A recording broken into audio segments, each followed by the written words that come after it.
खुदावंद यीशु मसीह के पवित्र और सामर्थ्य नाम में आप सबको जय मसीह की। परमेश्वर आपको बरकत दे, आशीष दे।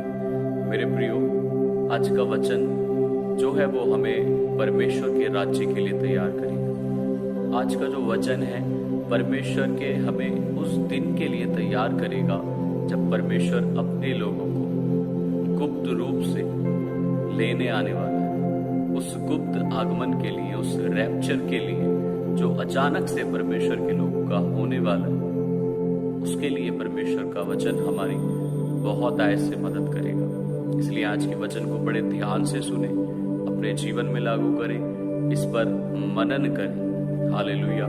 आइए आज के वचन में चलते हैं। लूका उसका 17 अध्याय और उसकी 26वीं आयत से हम पढ़ेंगे।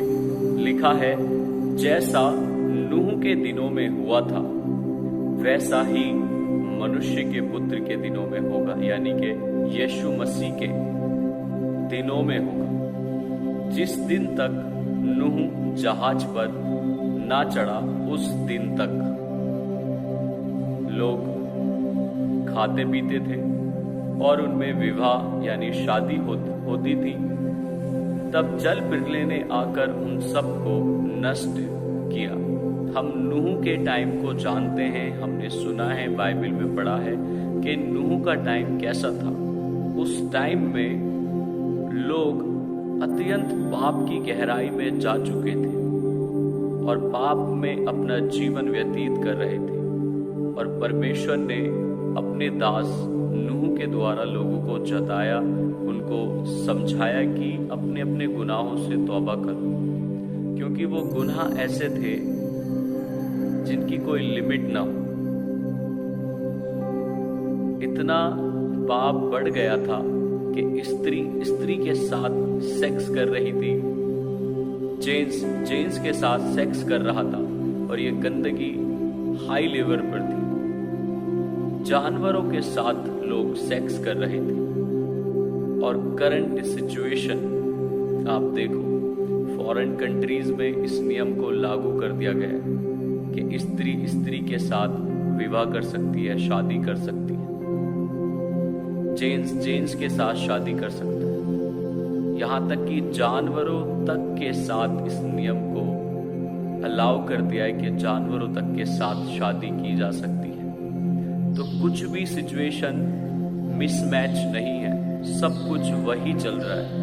और परमेश्वर ने नूह के द्वारा अपने लोगों को हिदायत दी कि अपने गुनाहों से तौबा करो, पश्चाताप करो और परमेश्वर के पास लौट आओ ताकि तुम नाश न हो। लेकिन लोगों ने नूह की नहीं मानी, वो अपने गुनाहों में, अपने पापों में लिप्त रहे। वैसी आज भी परमेश्वर का वचन हमें बता रहा है कि जिस तरह नूह के दिन थे वैसे ही वर्तमान समय में भी होने जा रहा है। उस टाइम में परमेश्वर ने पानी के द्वारा पूरी दुनिया को नाश कर दिया था, हलाक कर दिया था, क्योंकि उन्होंने अपने गुनाहों से तौबा नहीं की और वो परमेश्वर की तरफ नहीं फिरे। आगे परमेश्वर का वचन कहता है 28 आयत में, और जैसा लूत के दिनों में हुआ था कि लोग खाते पीते, लेन देन करते, पेड़ लगाते और घर बनाते थे, परंतु जिस दिन लूत सदोम से निकला उस दिन आग और गंधक आकाश से बरसी और सबको नष्ट कर दिया, नाश कर दिया, डिस्ट्रॉय कर दिया। मनुष्य के पुत्र के प्रकट होने के दिन भी ऐसा ही होगा। हालेलुया।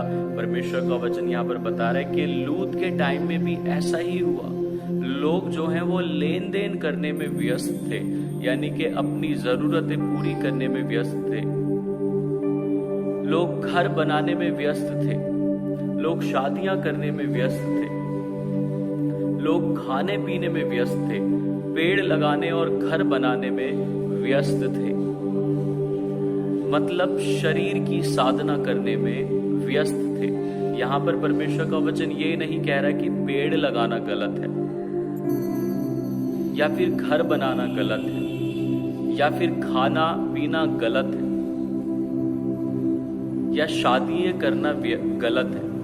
लेकिन परमेश्वर का वचन यहाँ पर हिदायत दे रहा है कि लोग जो हैं वो उन्हीं चीजों में व्यस्त थे और आज भी लोग इन्हीं चीजों में व्यस्त हैं। सारी दुनिया में यही चल रहा है। लोग शादियां करने में व्यस्त हैं, लोग घर बनाने में व्यस्त हैं, लोग पेड़ लगाने में, प्लांटिंग करने में व्यस्त हैं। अर्थात वो देह की साधना करना चाहते हैं। पेड़ लगाने से क्या होता है?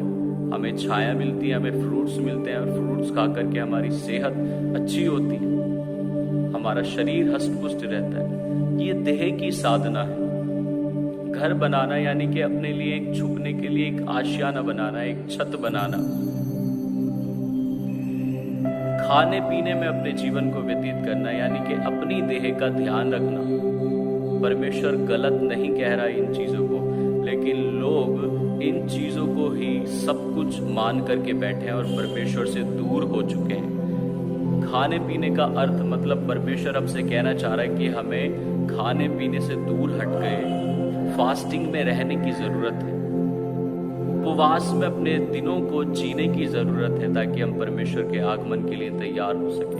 क्योंकि खाना पीना, घर बनाना, प्लांटिंग करना, विवाह करना, शादी करना, पेड़ लगाना, ये सारी देह की साधना है।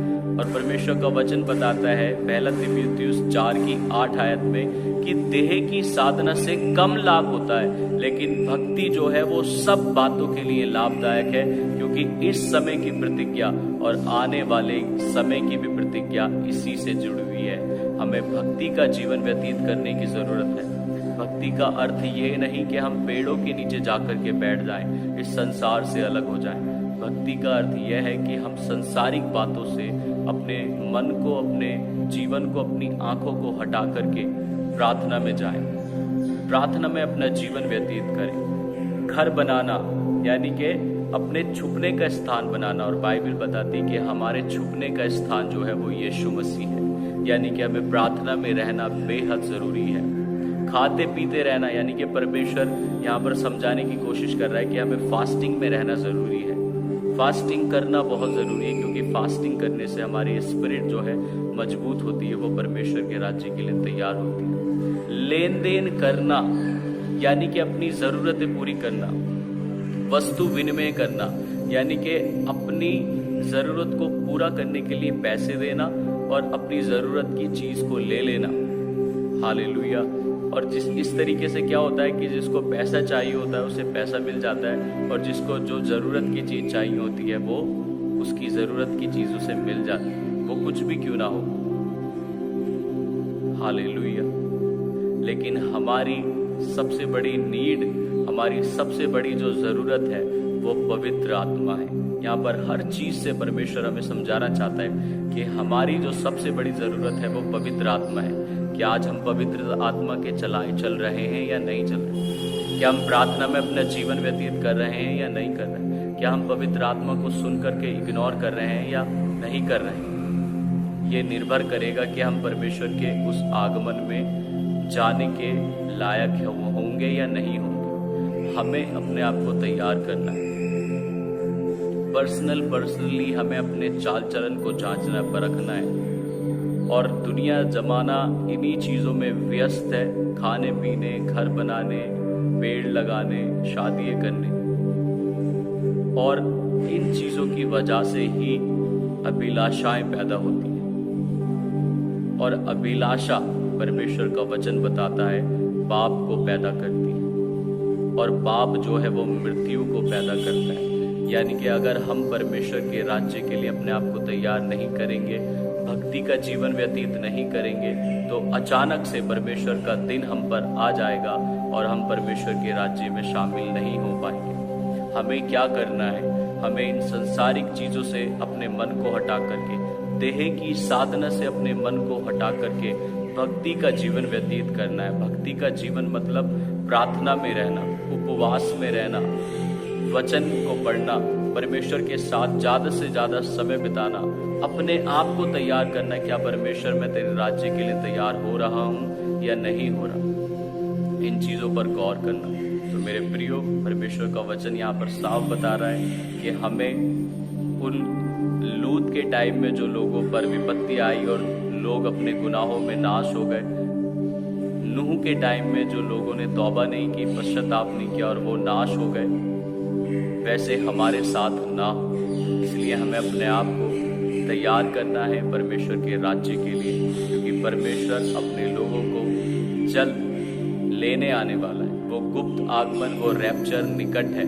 हमें भक्ति का जीवन व्यतीत करना, गॉडलीनेस में चलना, भक्ति में चलना, अपने आप को परमेश्वर में बनाए रखना, उसमें बढ़ना, अपने गुनाहों से तौबा करना, पश्चाताप करना बहुत ज़्यादा ज़रूरी है।